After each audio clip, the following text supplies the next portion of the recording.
This is Goku's son DBZ, and today I will be counting down the top 10 best, in my personal view, top 10 best RPGs slash jrpgs of all time.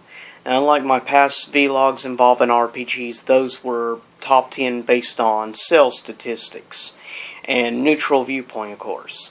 This one will be my personal top 10 favorite RPGs of all time.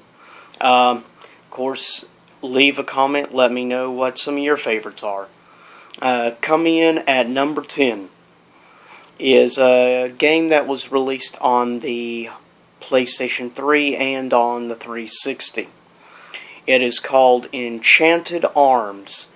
It's sort of a Final Fantasy style type game that uses the Final Fantasy Tactics style, which is you move around your characters like chess pieces, sort of, and it involves a lot more strategy. You have creatures called golems. That there were the Great Golem Wars. You have these super powerful souped up golems called Devil Golems. One in particular that controls the power of ice you have to face, which is the big final boss. It's not a bad game. It's about 30-40 hours in total play time, so not bad for a newer RPG of nowadays. But I personally love it. Coming in at number 9 is actually a pretty new game and the newest game on the list. It was released in 2012 for the PS Vita. It's not your traditional type of RPG, but it is still in the category of RPG. It's called Gravity Rush. You have to use the sensors to use your gravity powers, gravity gauge. You have to keep an eye on. You grab these purple crystals, and once you get so many, you can do upgrades to your stats and different things. You have like 3 special attacks. Eventually you'll gain like a special fly charge attack. You have your normal gravity kicks you do from the air. It's not that easy overall. It takes a little time to get used to, and the gravity slide and abilities like that. It's a really interesting game. It uses animation style of like the Jet Grind Radio, Dragon Ball Z Budokai type style animation. But it's really good, and if you have a Vita or think about getting one, definitely is probably the best game on the device. Just so you know. Coming in at number 8, some people would probably have it higher on their personal list, would have this game much higher. Released for the PSX, aka the PS1. It's called Final Fantasy VII. A lot of people would probably have it higher on their list. I know there's a lot of hardcore Final Fantasy VII fans, but this is just my personal view on Final Fantasy VII. It's a good game overall. It's just a little overrated, in my viewpoint. Coming in at number 7, released for the PSP. It's a prequel game in the Kingdom Hearts franchise. It takes place 10 years before the original. It's called Kingdom Hearts BBS, or Birth by Sleep. Really good storyline overall, and it introduces the character Zack from the PSP game Final Fantasy VII Crisis Core. Interesting game. You have some of your old villains you remember from past games, Maleficent, Hades, and others. You have to face the Ice Titan in the Colosseum. It's overall an interesting game. It's good. You have 3 separate characters: Terra, Ventus, Aqua. Aqua uses more agility, magic attacks. Ventus uses more of the Sora, Roxas style attacks. And you have, of course, Terra, which uses more power attacks. But definitely a good game to check out. Coming in at number 6. It's a good theatrical game. It was the first of its kind with full voice acting of the Final Fantasy franchise, released on the PS2. Final Fantasy X, which is an awesome Final Fantasy game. It is a little bit become somewhat overrated like 7, but not quite as overrated as 7.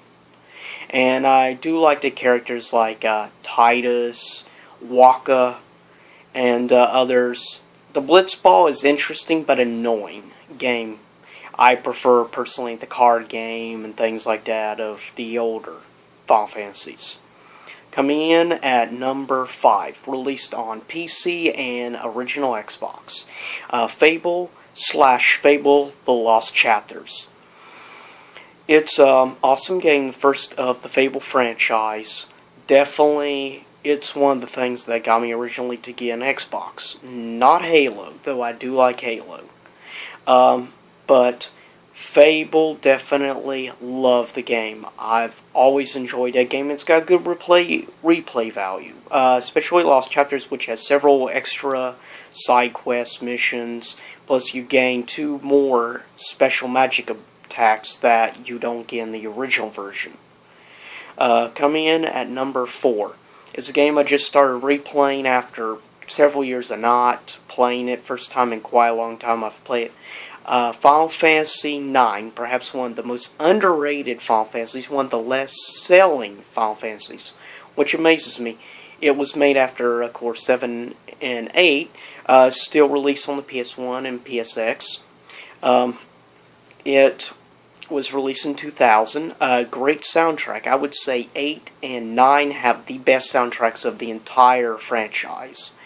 But that's just how I feel in the music. 9 brings you back to the old job system that it used in Final Fantasy IV and Final Fantasy VI, which is an interesting system, and you can fight with 4 characters on your team instead of 3, like most of the other Final Fantasies have become over the years. It's a little different, but it's really interesting. Coming in at number 3 for the PS2, that is the original Kingdom Hearts, which got me sucked in and stuff, and I just love the Kingdom Hearts universe. I mean, combining Final Fantasy characters and combining Disney characters sounds like a weird, unusual combination, but when you saw the end result of the original Kingdom Hearts, it was mind-blowing. And not to mention, it's one of the top-selling jrpgs of all time. So Disney Interactive, with cooperation with Square Enix, did something right, apparently, since it's done pretty well with 7 games now in the franchise and the announcement of Kingdom Hearts 3 for the next console gen. So, should be interesting to see what happens, if maybe we'll get a Star Wars world in it. Who knows?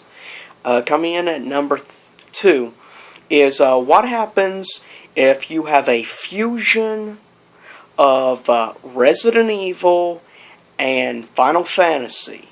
What do you get? Parasite Eve, which is an awesome and definitely one of my favorite games of all time, and my number 2 favorite RPG of all time, by far. It's really interesting. I mean, you got like statistic upgrades you can do. Once you beat the game, you unlock a special level, the Ford building. And trying to get to the top of that challenge is not easy. Trying to survive and have enough ammunition to get through all the creatures to get to the top of that building. I would say it's about 4.5 hours before you'll actually get to the top of that building. So good luck if you have Parasite Eve and you decide to try that challenge. It's overall a pretty good game overall. I mean, it's interesting that you get elements of survival horror, but you also have certain battle style of also Final Fantasy, like the Liberty final ability you get, which does remind you a lot of a Final Fantasy type attack. Coming in at number 1 is perhaps definitely one of the black sheep of the Final Fantasy franchise. My personal favorite RPG and Final Fantasy game of all time. That is Final Fantasy VIII. Not only as far as I'm concerned, it's got the best soundtrack of all the franchise, and of course then 9 and 6 I would say soundtracks. But 8, a lot of people, the reason why they give such harsh reviews, a lot of viewers here on YouTube bash 8 so much, is because it's not like 7. Yeah, it doesn't have a mama's boy like Squall. I mean, sorry, not Squall, but Sephiroth. And Squall is actually an interesting character. I think he's a deeper character, and people just bash him and call him emo for some reason, just because they don't understand his personality.